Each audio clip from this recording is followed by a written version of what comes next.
जय गुरु जी। श्री गुरु जी महाराज भगवान के अवतार हैं। राम और कृष्ण के समान इन्होंने भी इस पृथ्वी पर लोगों को उनके कष्टों से मुक्त करने के लिए जन्म लिया है। वे हार्दिक कामनाओं की पूर्ति कर देते हैं। 1 रुपया भी व्यय के बिना लाखों लाभान्वित होते हैं।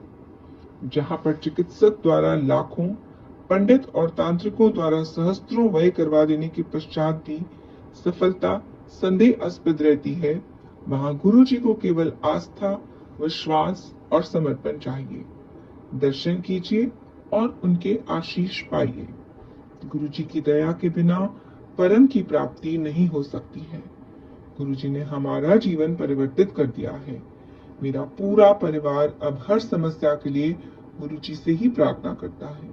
गुरु जी महाराज की कृपा से हमारी समस्याएं, जो अत्यंत जटिल थी, बुरे स्वप्न के समान समाप्त हो गई हैं। हमें सदा गुरु जी का अपने आस पास होने का आभास होता है। वे सदा हमारी सहायता के लिए तत्पर हैं। अपने एक मित्र के माध्यम से हम दिल्ली के ग्रेटर कैलाश क्षेत्र में गुरु जी के पास 1995 में पहुंचे। उन्हें इस दर्शन के पश्चात मेरे स्थानांतरण और व्यवसाय जनित परिस्थितियों के कारण उनके पास नहीं जा सके। उस भयंकर भूल को हम उस समय समझ नहीं पाए। कुछ वर्षों के पश्चात हमें बहुत दुख सहने पड़े। 2003 में हमारी बेटी को कुछ अवांछित तत्व घर से बहराफुस लाकर ले गए। कुछ माह तक उसका अता पता नहीं चला। अंत में जब उसका पता चला तो वो उनको छोड़कर घर आने को तैयार ही नहीं हुई। हम कई पंडितों और तांत्रिकों के पास गए, पूजाएं कराई, मंदिरों में गए, परंतु सब व्यर्थ रहा। 2005 के आरंभ में हमने एक पड़ोसी से गुरुजी के बारे में पुनः सुना। हमें तुरंत याद आया कि उन्होंने पिछली बार हमारी कितनी सहायता की थी और हम भागे हुए उनके चरणों के पास पहुंचे। अब हमें प्रतीत होता है कि गुरुजी ने स्वयं हमें बुलाया था। उन्होंने आश्वस्त किया कि बेटी उन लोगों को छोड़कर सदा के लिए घर वापस आ जाएगी। उनका आशीर्वाद मिलने के बाद वो घर वापस आ गई और गुरुजी की अनुयायी बन गई है। उसे वापस लाने के लिए हमें केवल गुरुजी का आश्रय लेना पड़ा। अन्य स्थानों पर हमने बहुत धन और समय व्यय किया था, परंतु यहाँ पर ऐसा कुछ भी नहीं करना पड़ा। गुरुजी महाराज अत्यंत दयालु हैं और सब भक्तों की समस्याएं जानते हैं। मेरी पत्नी मेरुदंड की अंतिम अस्थि की वेदना और बवासीर से 12 वर्ष से पीड़ित थी। पीड़ा इतनी अधिक थी कि वह सख्त भूमि पर 10 मिनट से अधिक बैठ नहीं पाती थी। वे तीव्र औषधियां नियमित ले रही थी और चिकित्सकों ने तुरंत शल्य क्रिया का परामर्श भी दिया था। हम इसके लिए तैयार भी हो गए थे। जब हमने गुरुजी के पास जाना आरंभ किया तो मेरी पत्नी को चिंता थी कि वह इतने लंबे समय तक कैसे बैठ पाएगी। कुछ ही दिनों में मेरी पत्नी का उपचार हो गया और वो सब पीड़ाएं भूल गई। उसके पश्चात उसे यह समस्याएं कभी नहीं हुई। उसने गुरुजी को इनके बारे में बताया भी नहीं था, पर उन्हें इसका ज्ञान था। केवल उनका प्रसाद, लंगर और उनकी कृपा से यह संभव हुआ है। पक्षाघात पीड़ित मित्र ने गोल्फ खेला। मेरे एक मित्र जो हमारे घर से कोई 1 फरलांग दूर रहते हैं, उनको भी गुरुजी की कृपा प्राप्त हुई। अजीत सिंह अब उत्तर प्रदेश पुलिस के एक सेवानिवृत्त अधिकारी आगरा से हमारे पड़ोसी थे। वहां मैं 3 वर्ष तक कार्यरत रहा था। सौभाग्यवश हम फिर मेरठ और मुरादाबाद में भी साथ रहे। इस अवधि में हमारी पारिवारिक मित्रता हो गई थी। आगरा में हमें पता चला कि श्रीमती अजीत सिंह 1972-73 से हृदय रोग से पीड़ित रह रही हैं। शनय शनय उनके हृदय की धमनियां सिकुड़ रही हैं। 2004 तक उनकी 2 धमनियां पूर्ण रूप से और एक अन्य 30 से 40% बंद हो चुकी थी। उन्हें अपने घर के द्वार तक आने में कठिनाई होती थी। हृदय रोग चिकित्सक ने बाईपास कराने की सलाह दी थी। उनको चेतावनी भी दी गई थी कि यदि इसमें देरी करी तो स्थिति प्राणघातक हो सकती थी। 2 माह के बाद की तिथि भी निश्चित कर दी गई थी। कुछ माह पूर्व अजीत सिंह को पक्षाघात का एक गंभीर आघात हुआ, परंतु सौभाग्य से वे उस रोग से मुक्त हो गए थे। परंतु अब वे दोनों चिंतित थे। संयोग से हमने उन्हें गुरुजी का आशीर्वाद लेने की बात कही। शुरू में उनके पास आने के लिए वे बहुत अनिच्छुक थे, किंतु हमारे आग्रह करने पर वो सहमत हो गए। गुरुजी ने उन्हें ताम्र लोटा लाने को कहा, जिसे उन्होंने अभिमंत्रित किया। श्रीमती अजीत सिंह ने गुरुजी के निर्देश अनुसार उसका जल पीना आरंभ किया। उनकी शल्य क्रिया की तिथि निकट आ रही थी। चिकित्सक ने उन्हें 2 दिन पूर्व परीक्षणों को पूरा करने के लिए आने को कहा। चिकित्सक ने उनको संबंधित आपदाओं से भी आगाह करा दिया था।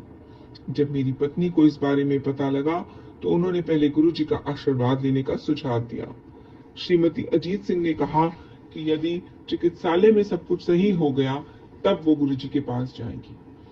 उनके पति ये बात सुनकर इतने चिंतित हुए कि वे चिकित्सालय नहीं गए और उन्होंने अपने बड़े पुत्र के साथ उनको भेज दिया। उनके जाने से पश्चात अजीत सिंह ने गुरुजी के चित्र के सामने प्रार्थना करी। चिकित्सालय में श्रीमती अजीत सिंह के परीक्षण हुए। जैसे ही परिणाम आए, वही चिकित्सक जो पिछले कुछ वर्षों से उनका उपचार कर रहे थे अचंभित रह गए। परिणामों के अनुसार 2 धमनियां बिल्कुल साफ थी और तीसरी में केवल 40% अवरोध था। चिकित्सक ने कहा कि केवल चमत्कार से ही ऐसा संभव है। उनके पति को विश्वास है कि यह गुरुजी महाराज के आशीर्वाद से हुआ है। अब अजीत सिंह, जिन्होंने पक्षाघात के कारण गोल्फ खेलना छोड़ दिया था, नोएडा के गोल्फ कोर्स में अक्सर जाते हैं गोल्फ खेलने। क्षण में कृपा। ऐसा नहीं है कि गुरुजी की कृपा के लिए प्रतीक्षा करनी पड़ती है। गुरु कृपा तुरंत विदित होती है। 2006 के आरंभ में स्पॉन्डिलाइटिस के कारण मेरी गर्दन में वेदना हो रही थी। पीड़ा बाईं बाह में फैलकर उसको सुन्न कर रही थी। तीव्र शूल के कारण मैं उसे हिला भी नहीं पा रहा था। मुझे यह रोग पिछले 8 वर्षों से था। इस दर्द को सहते हुए 4 दिन हो गए थे। अचानक मेरी बेटी की सास ने मेरी पत्नी को गुरुजी से प्रार्थना करने को कहा। मैंने अपने आप को धिक्कारा। कैसे मैं इन 3 दिनों की वेदना में गुरुजी को भूल गया। मैंने गुरुजी के चित्र के सम्मुख खड़े होकर उनसे विनती करी। उसके बाद मैं अपनी दिनचर्या में लग गया। एक दिन के पश्चात जब मेरी पत्नी ने मेरे दर्द के बारे में पूछा, तब मुझे याद आया कि उसके बारे में तो मैं भूल ही गया था।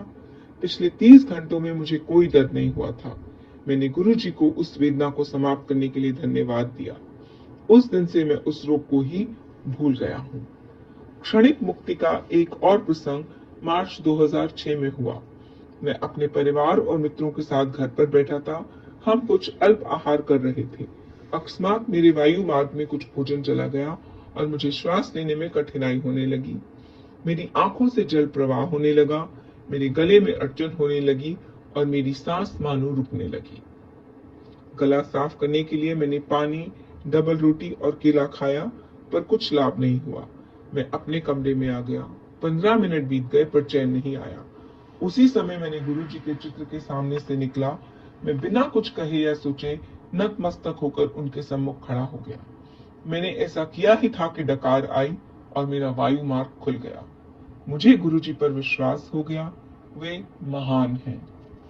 परिवार की दुर्घटना में रक्षा। मई 2006 में एक दिन मुझे फोन आया कि मेरे परिवार की कार दुर्घटना हो गई है। मैं तुरंत दुर्घटना स्थल के लिए निकल पड़ा, जो 5 किलोमीटर दूर था। मुझे अपनी पत्नी का फोन आया कि पीछे से एक कार ने मारा था। कार की सीटें गिर गई थीं और दरवाजे बंद थे। वे बाहर नहीं निकल पा रहे थे। उस समय रात्रि के 9:15 थे। मेरी पत्नी और तीनों बेटियां दिल्ली के साउथ एक्सटेंशन क्षेत्र में खरीदारी के पश्चात नोएडा घर वापस आ रहे थे। जसोला गांव के समीप लाल बत्ती थी और वो सब एक ट्रैफिक जाम में फंसे हुए थे। अचानक उनकी कार को पीछे वाली कार ने टक्कर मारी, क्योंकि उसको पीछे सामान से लदे आ रहे एक ट्रक ने मारा था। धक्के से कार कुछ आगे चली गई। मेरी विवाहित और छोटी बेटियां जो पिछली सीटों पर बैठी थी, उनके सर और पीठ पर चोटें आई थी। मेरी पत्नी के पास गुरुजी का एक चित्र था। उसने गुरुजी का चित्र निकालकर उनसे विनती करी। शीघ्र ही चिकित्सकों ने कहा कि सब सही है और चिंता करने की आवश्यकता नहीं है। उसे सूजन कम करने के लिए औषधि दी गई। पीछे वाली कार को अधिक क्षति पहुंची थी। उसके कुछ यात्रियों को गंभीर चोटें भी आई थीं। टक्कर इतनी भयानक थी कि ट्रक का अगला हिस्सा तक क्षतिग्रस्त हो गया था। एक बार फिर गुरु कृपा से मेरा परिवार सुरक्षित था।